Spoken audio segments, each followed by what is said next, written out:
뉴욕으로 들어가겠습니다. 제가 아까 말씀드린 대로 노래를 해서 히트곡도 사실 제가 좀 있습니다. 네, 그러나 그 히트곡에 안주하지 않고 맨날 앨범을 내면 지방 가가지고 행사하면서 500만 원, 600만 원 벌면서 랄랄라 하면서 살면은 너무 좋죠. 저도 편안하고. 그러나 그게 제 인생의 전부는 아니다. 다시 처음부터 시작해보자 해서 뉴욕을 들어가게 됐습니다. 뉴욕에 들어가 봐서 처음에 했던 게 뭐죠? 저는 어디 가서 렌트는 안 합니다. 집을 사서 그 집에 들어가 제 집을 만드는 것이 저의 비즈니스의 철학이며 그리고 투자의 원칙입니다. 지금까지 많은 사람들을 뉴욕에서 만났는데 아직도 전세를 삽니다 이렇게 말씀하시는 분이 계셨습니다. 꽤 유명하신 분인데, 근데 그 전세가 처음에 시작할 때 1억 5천이었는데 대치동에 살다 보니 지금에는 17억이란 전세금을 내게 되더군요. 그럼 17억의 그 집을 가진 주인은 지금 집값이 얼마일까요? 30억 정도 되겠죠. 그 정도로 화폐 가치 레벨 단위대로 집값은 80년대부터 우리나라 현 2019년까지 내린 적은 없습니다. 계속 상승을 이어갔고요. 그 상승은 어떤 뭐 투기 세력이나 이런 거보다 제가 전 세계 어디를 해서 가봐도 모든 곳들이 화폐 가치 대비 그 곳의 경기 측면, 사람 살아가는 동향 이거에 맞춰서 집값은 1만 불에 샀던 집이 최근에는 그 동네가 150만 불까지 올라 있는 거는 사실입니다. 그래서 우리나라도 그 집값을 측정할 적에 상당히 우리나라의 집값이 거품이 껴있는 것은 현재 사실이지만 그 올라간 옛날 집값을 따지며 현재 부동산에 투자를 한다면 옳은 방법은 아니라고 생각합니다. 뉴욕에 가서 제가 비즈니스를 10년을 하는 동안에 굉장히 고생을 많이 했었습니다. 그리고 가자마자 아까 말씀드린 대로 저는 렌트를 안 하고 집을 가서 대출을 받고, 사실 외국인들한테 대출 주는 거는 미국에서 있을 수도 없는 일이고 잘 주지도 않습니다. 그럼 뭐죠? 올 캐시로 50만 불짜리 집을 사게 되면 50만 불을 다 내야 집을 살 수가 있는 거죠. 그런데 제가 장점이 비즈니스를 하고 있었기 때문에 그 비즈니스 크레딧을 활용을 해서 70%라는 대출을 받고 그 다음에 30%는 회사에서 번 돈과 이 돈 저 돈 살면서 가지고 있던 돈을 투자를 하게 된 겁니다. 그것도 뉴욕의 맨하탄.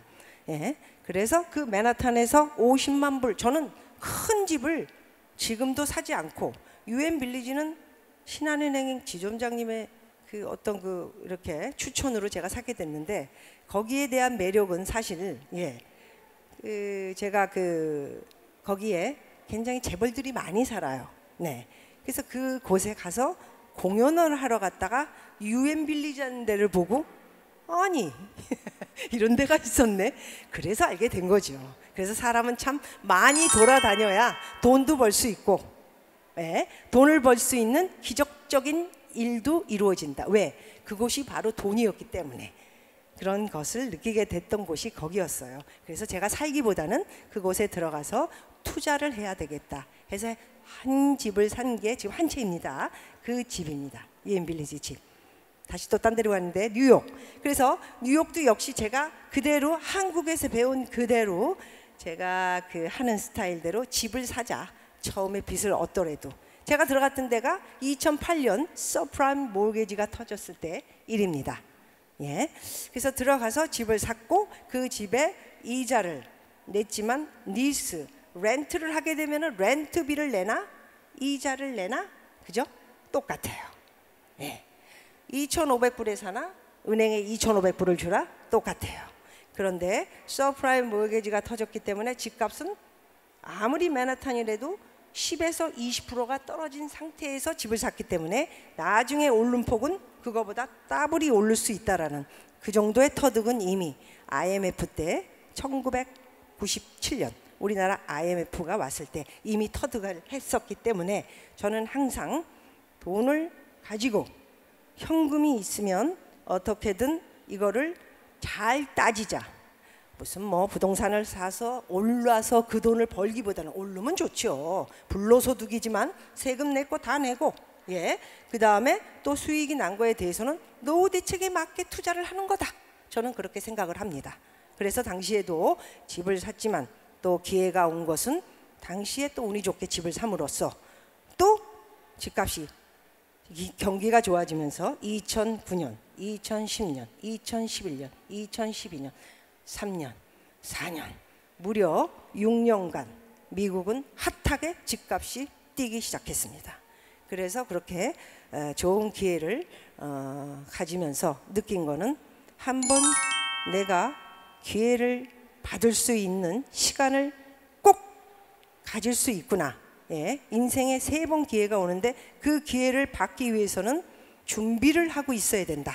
예, 준비. 네, 그리고 인생엔 공짜가 없기 때문에 내가 노력해서 내가 공부해서 멘토가 될 수 있는 사람들의 이야기는 조금 듣고 그거에 발맞는 활용성을 잘 가져서 나는 그 돈을 이용을 해 이렇게 돈을 벌고 싶다.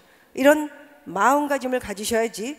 이거는 뭐 밥을 떠먹는 거, 그 다음에 설거지 해주고, 보통 제가 얘기해 보면은 다 어디다 투자해야 되나요? 돈 벌 수 있나요? 몇 억 버나요? 세금은 얼마인가요?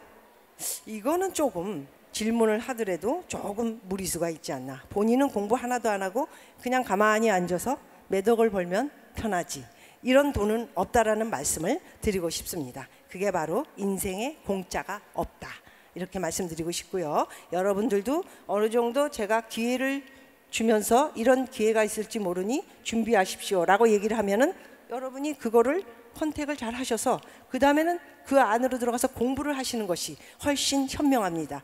그렇다고 물론 우리나라에 이 팔랭귀가 많아서, 그죠? 다단계 들어가시거나 누가 또 혹해서 5천만 원 주면 200만 원씩 한 달에 주겠다 이래서 또 사기 맞고 이러시면 큰일 납니다.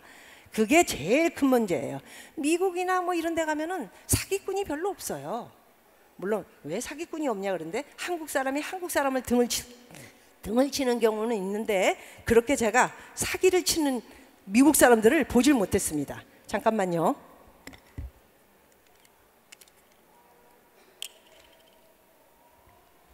제가 좀 나이가 드니까 이 목구멍이 마릅니다.